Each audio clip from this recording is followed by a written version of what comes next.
The following is distributed by the Berean Call. Ven acá, y te mostraré la sentencia contra la gran ramera, la que está sentada sobre muchas aguas, con la cual han fornicado los reyes de la tierra, y los moradores de la tierra se han embriagado con el vino de su fornicación. Apocalipsis 17, 1 al 2. Usted, Papa Pío IX, se ha rebajado para unirse en fornicación política con el gobierno civil de cualquier país despótico y con todos ellos. Usted ha prostituido la cruz, el símbolo de sacrificio y salvación, convirtiéndolo en el símbolo de tiranía y perdición. Aquellos que se llaman a sí mismos los vicarios de Cristo en la tierra han llegado a ser los vicarios del ingenio de la maldad. Giuseppe Mazzini, patriota italiano, 1863. Capítulo 15. Alianzas impías. A una ciudad edificada sobre 7 montes se la acusa de cometer fornicación con los reyes de la tierra. Hemos notado que el término fornicación se usa a menudo en la Biblia en sentido espiritual. Ezequiel 16 se dedica totalmente a denunciar a Jerusalén por su infidelidad a Dios, comparándola a una mujer adúltera que en lugar de su marido recibe a ajenos. Versículo 32. Jerusalén había violado su relación espiritual con Dios mediante la idolatría y las alianzas con naciones paganas. Ese significado se ve con claridad en muchos pasajes bíblicos. Sin embargo, Jerusalén no puede ser esta mujer porque, como vimos, no está edificada sobre 7 montes y no cumple ninguno de los otros criterios. Obviamente, entonces, la ciudad que esta mujer representa de seguro declara tener una fiel relación con Dios, similar a la de Jerusalén. En realidad, Roma afirma haber reemplazado a Jerusalén en el afecto de Dios, y ha violado esa relación al concertar alianzas impías con reyes que no siguen a Dios. Solo Roma cumple este criterio y los otros que Juan indica. Abundan las pruebas históricas de alianzas impías entre el Vaticano y gobiernos seculares. Gran parte de la evidencia todavía está en las iglesias y monumentos de Roma. Por ejemplo, el Museo del Vaticano está lleno de antiguos e invalorables tapices, pinturas, esculturas, oro y joyas que alguna vez fueron usados y atesorados por gobernantes déspotas. La mayoría fueron regalos que reyes, reinas, emperadores o gobiernos dieron a los papas como prueba de asociaciones papales con esos personajes mundiales, relaciones que la Biblia condena y que serían inconcebibles para la verdadera esposa de Cristo. El testimonio de la historia. Cuando el pueblo de Roma se levantó en protesta contra el reino opresor del Papa León III, este huyó a la corte de Carlomagno de los francos y le pidió ayuda para recuperar los territorios en los que reinaban los papas. Esos ejércitos de guerreros sedientos de sangre reconquistaron Roma y, en el nombre de Cristo, restauraron a León en el trono papal. Cuando Carlomagno estaba arrodillado durante la misa en la iglesia de San Pedro, el día de Navidad del año 800, el Papa le puso una corona y lo proclamó emperador del Occidente. El título más tarde fue reconocido por el emperador del Oriente en Constantinopla y por el califa de Bagdad. Maurice King nos recuerda, empiezo de la cita, la restauración del dominio de Roma a nivel mundial era el sueño, no solo de los papas y emperadores medievales, sino también de muchos de sus súbditos y siervos. Terminación de la cita. Este sueño por fin se realizará plenamente bajo el Anticristo. La maniobra del Papa fue astuta. El poder de Carlomagno había amenazado eclipsar la autoridad del papado. Sin embargo, después de ser coronado por el Papa en San Pedro, Carlomagno, en sólida sociedad con el papado, empiezo de la cita, trabajó durante unos 40 años para crear un Estado cristiano como el que San Agustín había delineado anteriormente. Terminación de la cita. Las brutales campañas militares del emperador en el norte de Europa fueron acompañadas por las conversiones forzadas de los paganos.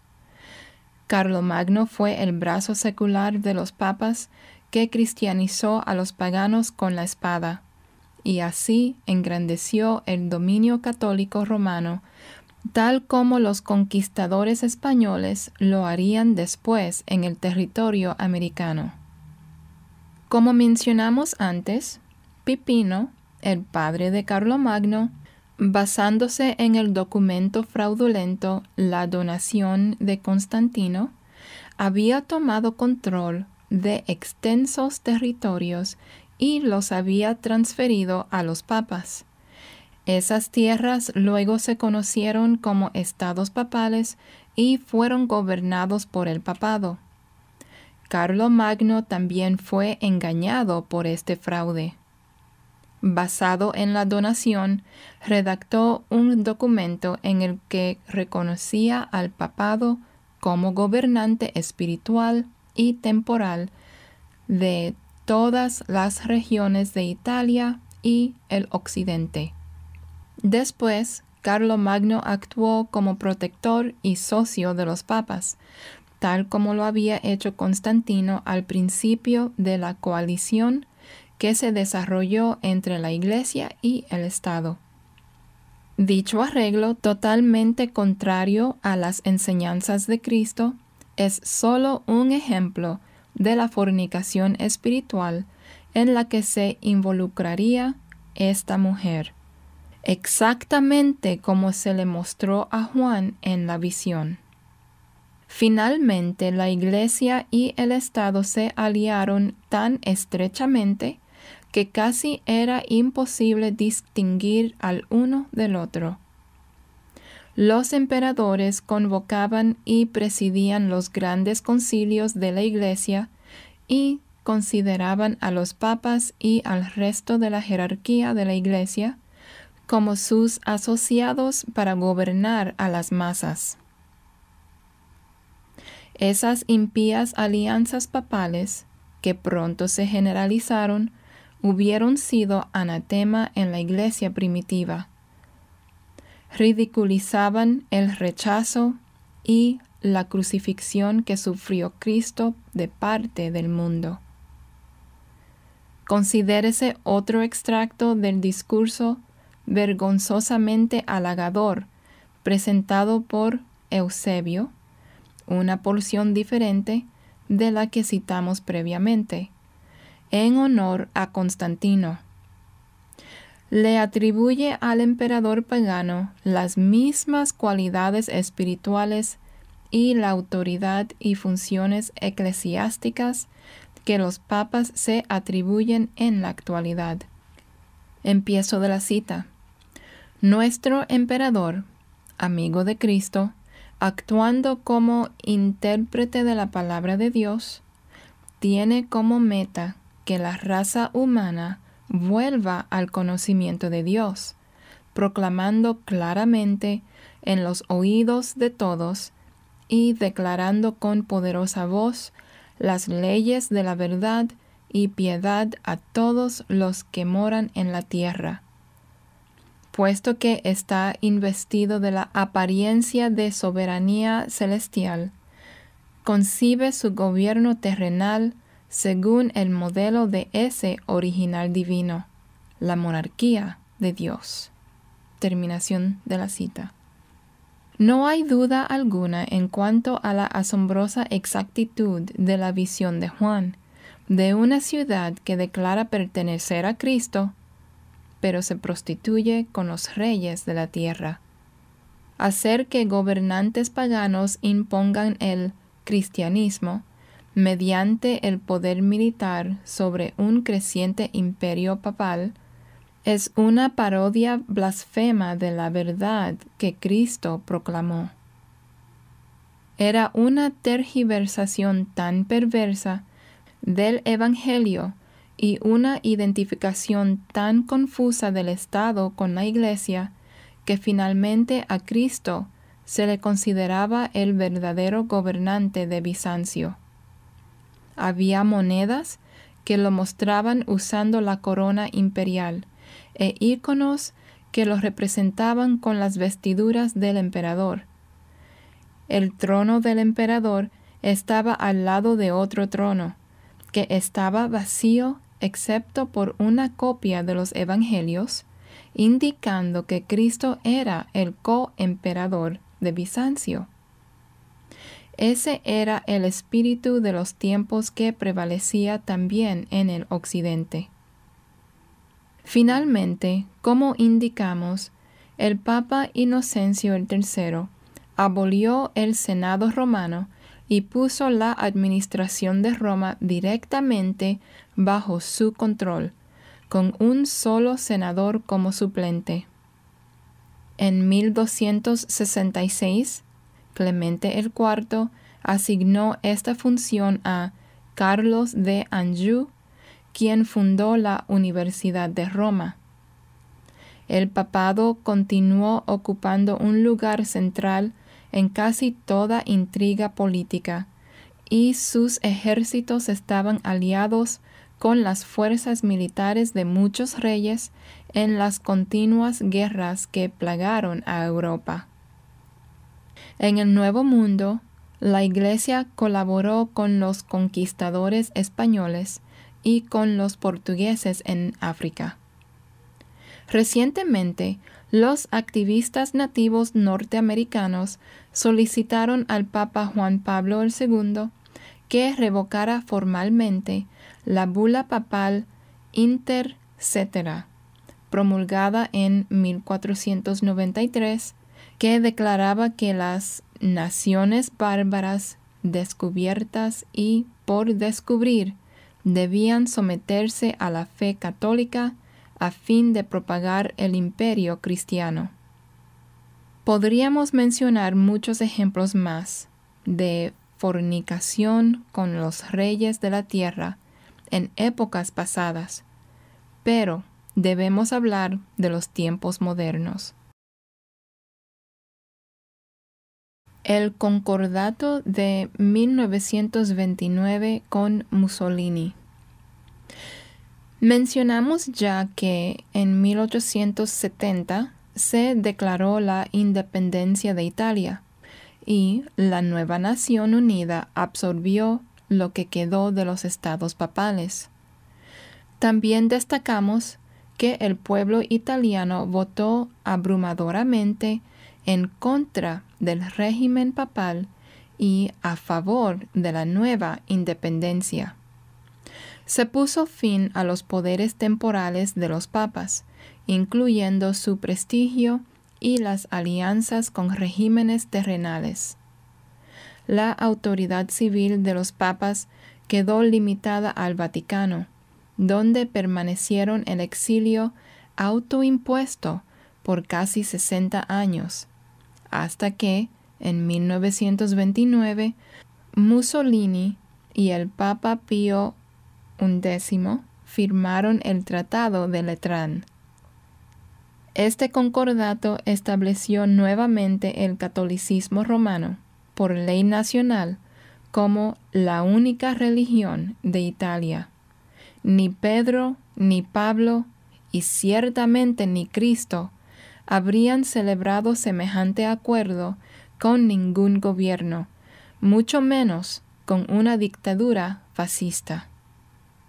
El Vaticano, que afirmó ser la única iglesia verdadera, la esposa del Cristo que dijo que su reino no era de este mundo, una vez más fue reconocido como Estado soberano, con la categoría de nación secular y con poder para enviar y recibir embajadores políticos. Por haber confiscado los territorios papales en 1870, Italia le pagó a la Santa Sede 750 millones de liras al contado y 1.000 millones de liras en bonos del Estado. Algunos de estos fondos se usaron para fundar el Banco del Vaticano, actualmente famoso por su corrupción. Otros fondos se usaron en inversiones bastante extrañas a nombre de la Santa Madre Iglesia, como por ejemplo, una fábrica italiana de armas de fuego y una compañía farmacéutica canadiense que producía anticonceptivos. No cabe duda de que la Iglesia Católica Romana puso a Mussolini en el poder. A fin de realizar el Tratado de Letrán, el Papa exigió a los católicos que se abstuvieran de participar en la política. Muchos eran socialistas que se habían opuesto activamente a Mussolini y a su partido fascista, y le otorgó el respaldo de la Iglesia al duce. El Papa hizo declaraciones públicas tan fuertes en apoyo de Mussolini. Por ejemplo, empiezo de la cita, Mussolini es el hombre enviado por la providencia. Terminación de la cita, que los católicos no tenían otra alternativa sino apoyar al dictador fascista. Sin esa ayuda, Mussolini no habría sido elegido y la historia podría haber sido muy diferente. Quid pro quo. Después de firmarse el concordato, Mussolini por su parte declaró, empiezo de la cita, reconocemos el lugar preeminente que la Iglesia Católica ocupa en la vida religiosa del pueblo italiano, lo que es perfectamente natural en un país católico como el nuestro y bajo un régimen como el fascista. Terminación de la cita.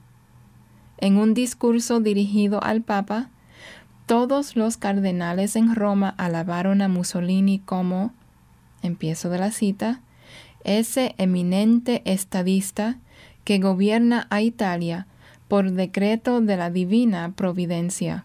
Terminación de la cita. Al reflexionar al respecto, uno se pregunta cómo es que hombres que declaraban ser emisarios del Espíritu Santo pudieron estar tan equivocados.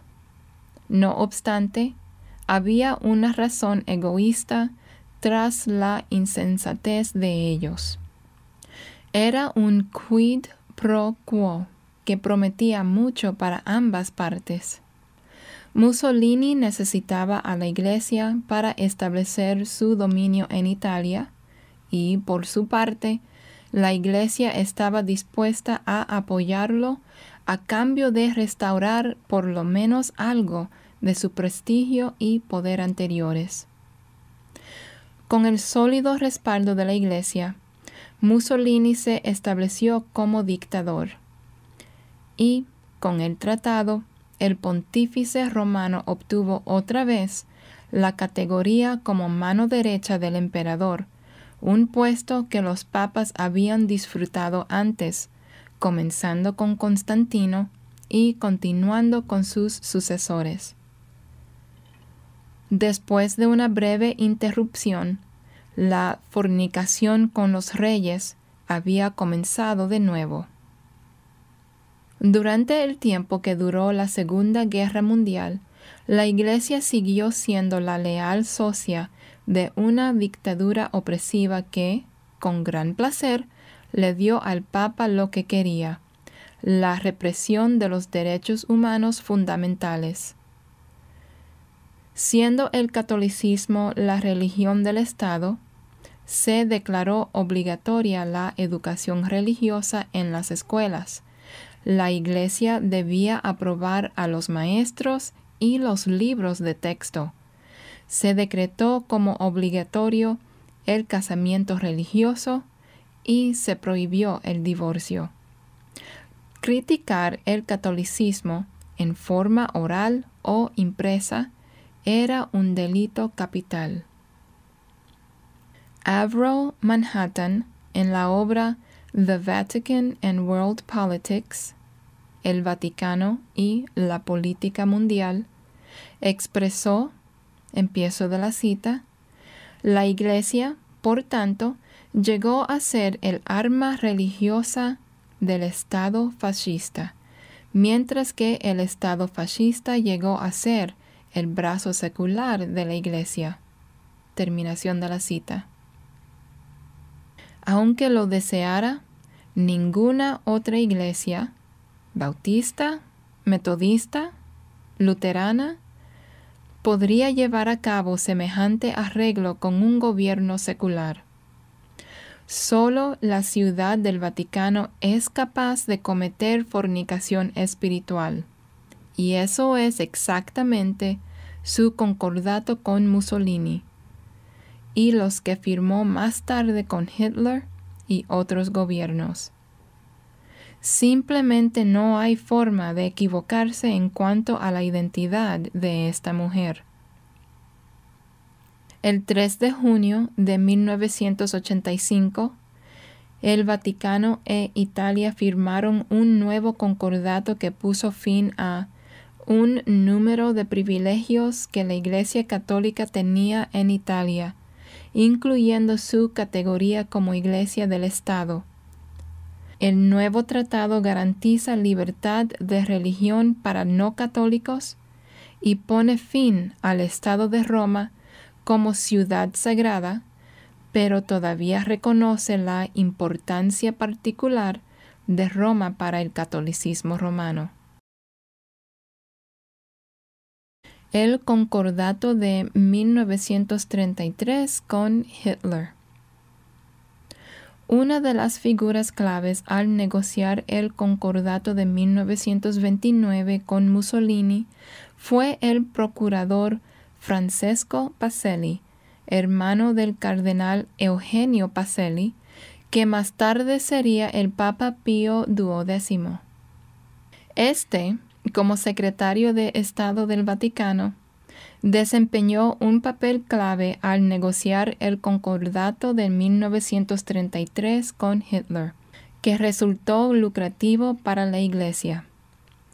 Uno de los beneficios del concordato fueron los cientos de millones de dólares que llegaron a la Iglesia Católica Romana mediante el Kirchensteuer, impuesto de Iglesia, durante toda la guerra. Pío XII, a cambio, jamás excomulgó a Hitler de la Iglesia Católica, ni levantó la voz para protestar contra la matanza de 6 millones de judíos. Los prelados y teólogos católicos prominentes estaban extáticos por la firma del concordato de 1933. El teólogo católico Michael Schmaus escribió alabando el autoritarismo del régimen nazi y lo comparó al de la Iglesia. Empiezo de la cita. El fuerte énfasis en la autoridad en el nuevo gobierno es algo esencialmente familiar a los católicos. Es el equivalente, en el nivel natural, de la autoridad de la Iglesia en la esfera sobrenatural. En ninguna parte es tan visible el valor y el significado de lo que es la autoridad como en nuestra Santa Iglesia Católica. Terminación de la cita. Por supuesto, eso era cierto. El papado había trabajado durante siglos en estrecha asociación con reyes y emperadores autocráticos para reprimir los derechos humanos fundamentales. Los católicos de hoy necesitan enfrentar el hecho de que el totalitarismo de su Iglesia fue un factor principal que preparó a los católicos alemanes para aceptar el régimen nazi.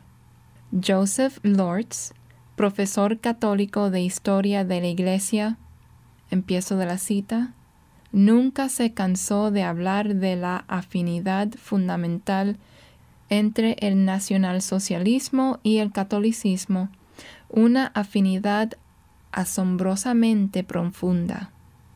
Terminación de la cita.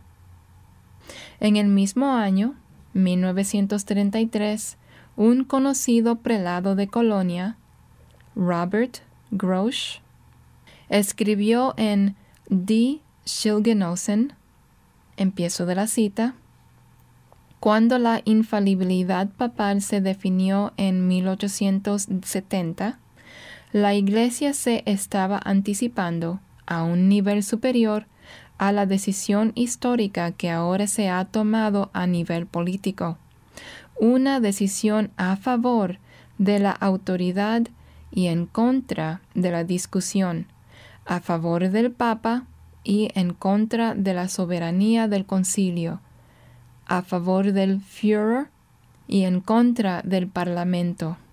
Terminación de la cita. August Bernhard Hassler, quien durante algunos años fue conservador de los archivos del Vaticano, en base a sus años de estudio de documentos secretos, dijo, empiezo de la cita, tanto en Italia como en Alemania, la curia aprovechó la oportunidad para obtener de un régimen dictatorial lo que parecía imposible bajo el gobierno parlamentario, es decir, un concordato. Terminación de la cita. Luego cita al líder católico alemán Ludwig Kass, empiezo de la cita, el Estado autoritario entendió mejor que otros los principios básicos de la Iglesia autoritaria. Terminación de la cita. En verdad, eran socios que estaban hechos el uno para el otro.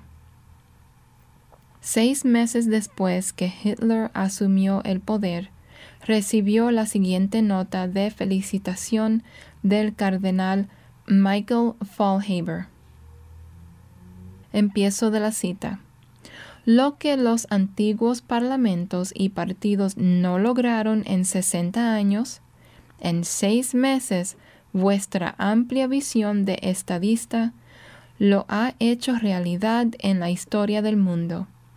Este apretón de manos con el papado, la mayor fuerza moral en la historia del mundo, significa un hecho poderoso lleno de inmensas bendiciones y un aumento del prestigio alemán en el este y el oeste, ante los ojos de todo el mundo. Terminación de la cita.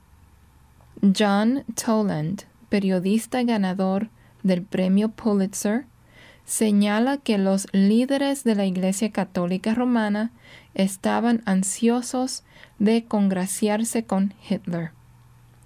Después de una audiencia con el Papa Pío XI, a pesar de que Hitler acababa de declarar ilegal al Partido Católico, su líder, el Monseñor Ludwig Kass, con palabras que tenían la intención obvia de impresionar al Führer, declaró a la prensa, empiezo de la cita, Hitler sabe cómo guiar el barco.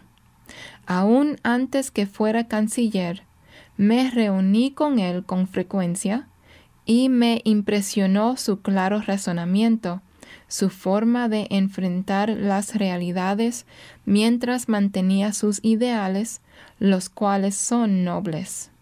Terminación de la cita. Toland luego explicó, empiezo de la cita, el Vaticano estaba tan agradecido por ser reconocido como socio que le pidió a Dios que bendijera al Reich. En un nivel más práctico, ordenó que los obispos alemanes juraran lealtad al régimen nacionalsocialista.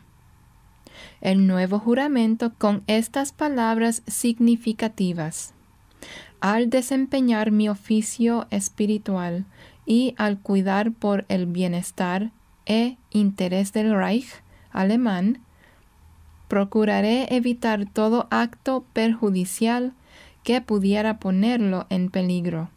Terminación de la cita. Atraído al remolino.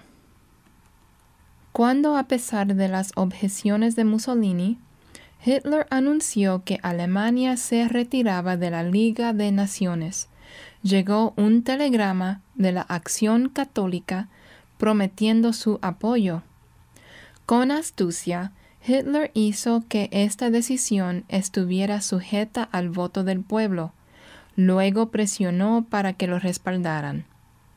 La Iglesia Católica le concedió su apoyo entusiasta e indicó claramente a los católicos que debían votar a favor de la decisión de Hitler.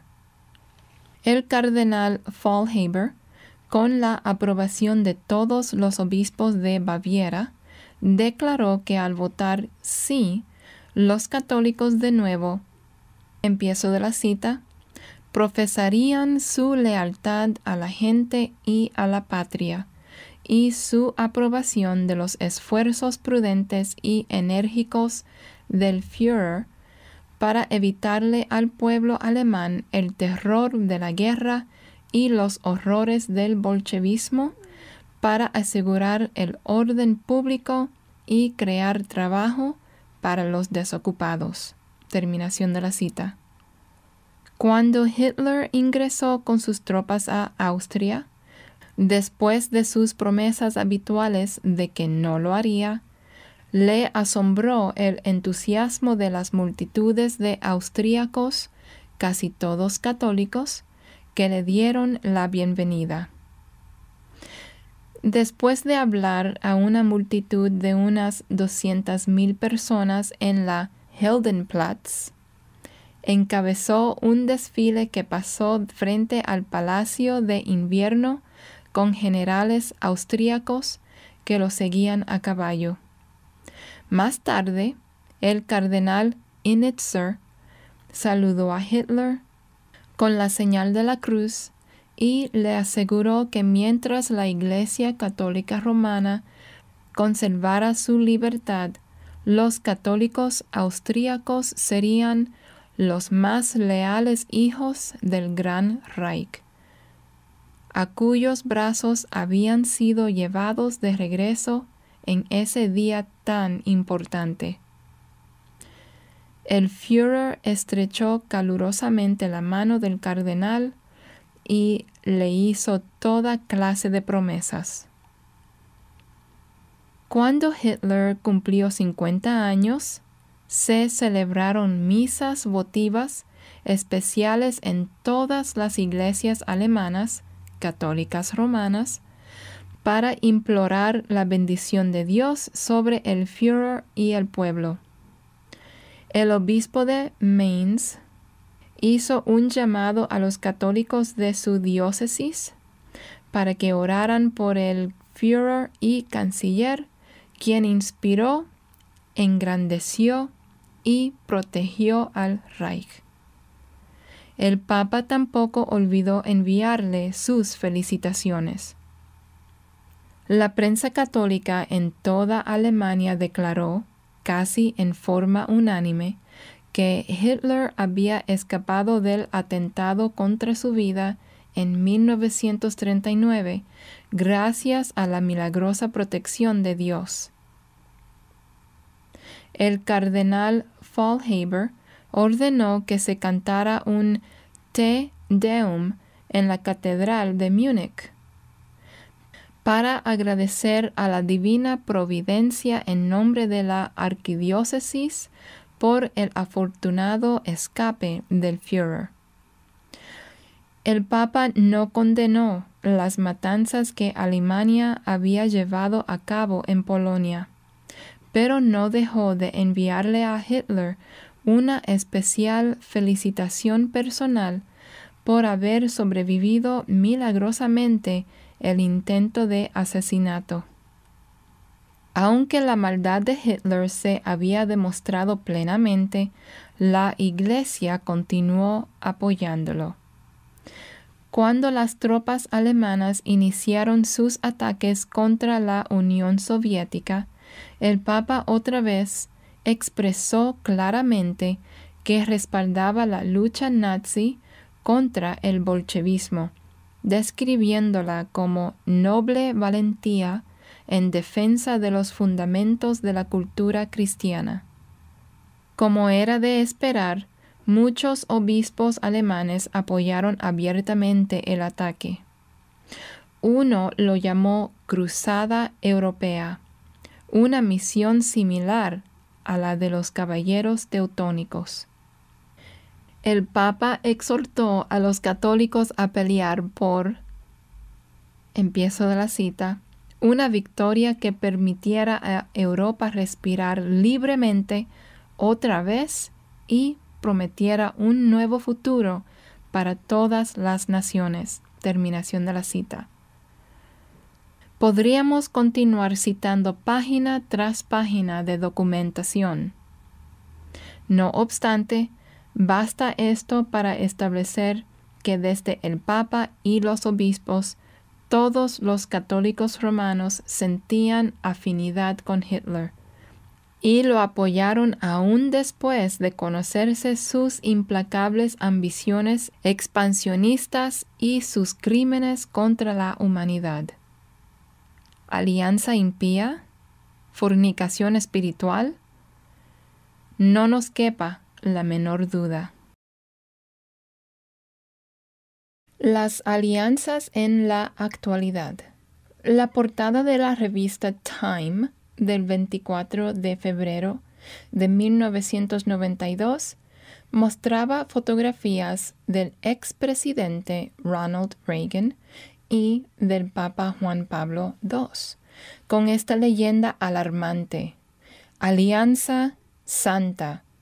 Cómo Reagan y el Papa conspiraron para ayudar al movimiento Solidaridad de Polonia y acelerar la caída del comunismo.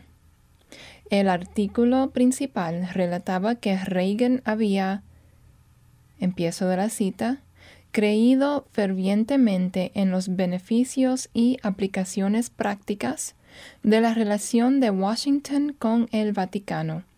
Uno de sus primeros objetivos como presidente, dice Reagan, era reconocer al Vaticano como Estado y tenerlo como aliado. Terminación de la cita. Y en verdad fueron aliados en una de las más asombrosas hazañas en la historia. Lograron echar abajo al muro de Berlín, poner fin a la Guerra Fría y destruir el comunismo soviético.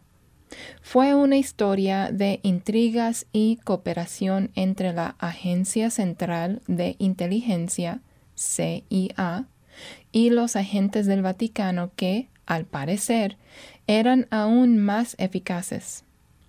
Reagan y Juan Pablo II, ambos sobrevivientes de intentos de asesinato, compartían, empiezo de la cita, unidad en la perspectiva espiritual y unidad de visión respecto al imperio soviético, que el bien o lo correcto finalmente prevalecería en el plan divino.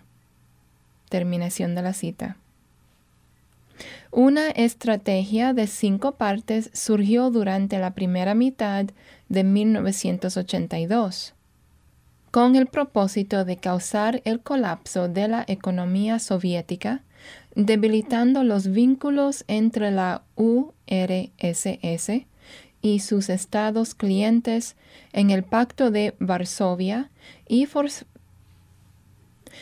forzando la reforma en el Imperio Soviético. Al poner en efecto el plan, el ex secretario de Estado, Alexander Haig, reconoció que, empiezo de la cita, la información del Vaticano era absolutamente mejor y más rápida que la nuestra en todo aspecto. La persona de enlace del Vaticano con la Casa Blanca, el arzobispo Pío Laghi, les recordaba a menudo a los oficiales norteamericanos: escuchen al Santo Padre, tenemos 2000 años de experiencia en esto. Terminación de la cita. Reagan y después Gorbachev admitieron francamente que el Papa había desempeñado un papel clave. 3 semanas después de la historia en Time, un importante periódico informó en un artículo, empiezo de la cita, el Papa Juan Pablo II llevó a cabo un papel político muy importante en el colapso del comunismo en Europa Oriental, dijo Mikhail Gorbachev, ex líder de la Unión Soviética. Gorbachev predijo que el Papa continuaría desempeñando un gran papel político en la delicada transición que está ocurriendo ahora en Europa. Los sucesos en Europa del Este quizá no habrían sido posibles sin la presencia de este Papa, sin el gran papel, incluso político, que él supo desempeñar en la escena mundial, dijo Gorbachev. Terminación de la cita. Aquí dejaremos que el lector considere la motivación del Vaticano en dicha intensa intervención política. Sin embargo, la realidad es que ese papel en la escena mundial, con las alianzas impías, las intrigas políticas y los objetivos terrenales, sería anatema para la verdadera esposa de Cristo. El Vaticano ha estado involucrado por mucho tiempo en actividades clandestinas y asociaciones egoístas con numerosas naciones.